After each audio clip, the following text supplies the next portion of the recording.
So let's pull up Christy's shop. Let's see what Christy has over here. She's got Buds mugs, exquisite premium quality gifts for everyone. All righty. She's got Faith and Little Fires. One sale out of Waukesha, Wisconsin. So let's see what you have here. Fresh as a daisy.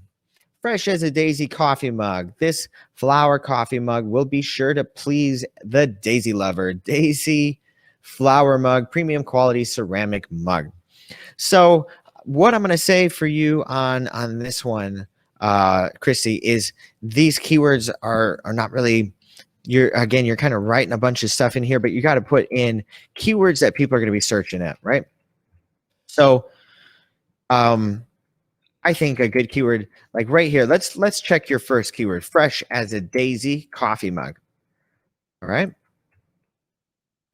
And that gives out 72 results. And there you are. Buds Mugs is dominating the search results. So that's great.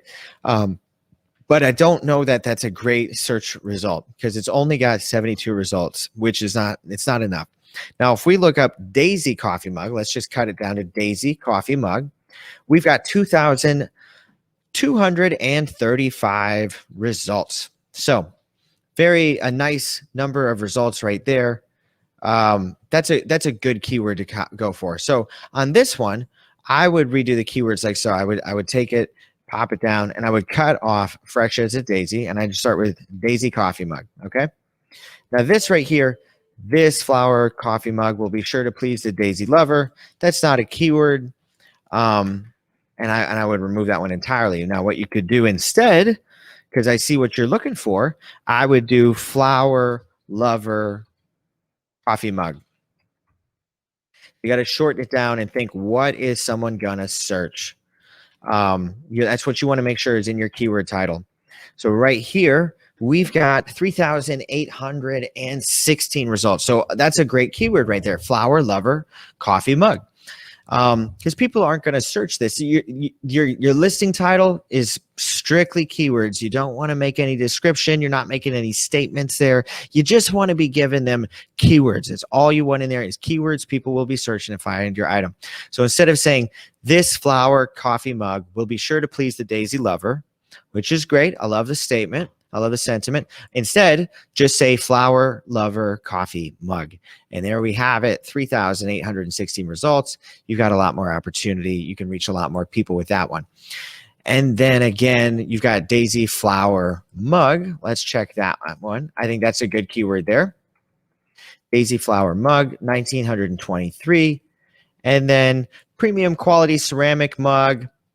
That's fine too. Not a lot of people are going to be searching for that. It's kind of broad, so it's a little bit off, but it's good copy, but copy goes in the description. That's right, Susan. I agree with you there. So just like Susan said, you want to take those kind of descriptions. This flower coffee mug will be sure to please the daisy lover, and it's a premium quality ceramic mug. Put those details down here in the descriptions for us to read. You got to think humans are going to read the description, and the robots are going to be reading the listing title. So you got to be straightforward with those robots with the Etsy search algorithm. Let's click through here. See, we got lots of nice colors, red, green, blue. Okay, good.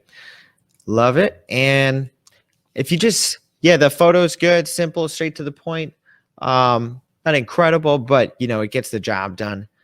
Buds mugs. So this one here, we got some, I think you're doing the same kind of thing over here with this one. Ha ha ha ha ha ha. Dad, I will always be your financial burden mug. Funny Father's Day gift.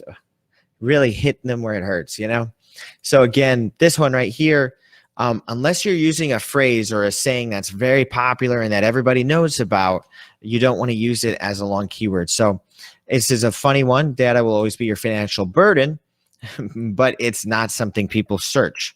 It's not something people search. So if we look it up, we're not going to get a lot of results. So there's a few. There's actually 300 searches. Okay, so there is actually some hope. People actually, this one's a popular phrase. Dad, I will always be your financial burden. That's too funny. So there's definitely your little girl financial burden. Okay, so I see this. You're not the only person that came up with this one. There's definitely more people out there, but funny Father's Day mug, 100,000 results. So there you see, there's a lot more people. Oh man, these just get too funny. There's 100,000 results for funny Father's Day mug, and if we looked up funny Father's Day gift, 330,000 results. See, a lot of results. And then let's say let's look up father. Let's see if we can get a little bit Father's Day financial burden gift. I don't know. That one probably won't really do well. Nah, it's too much, too long. But you can see right there, funny Father's Day gift, funny Father's Day mug. Both of those keywords are going to be better for you than this really long one right here. Dad, I will always be your financial burden mug. So I think that's the biggest opportunity for your shop, Christy, is to go through and work on those keywords. You got to shorten down those really, really long ones and find shorter ways to say the same thing and to find the right person.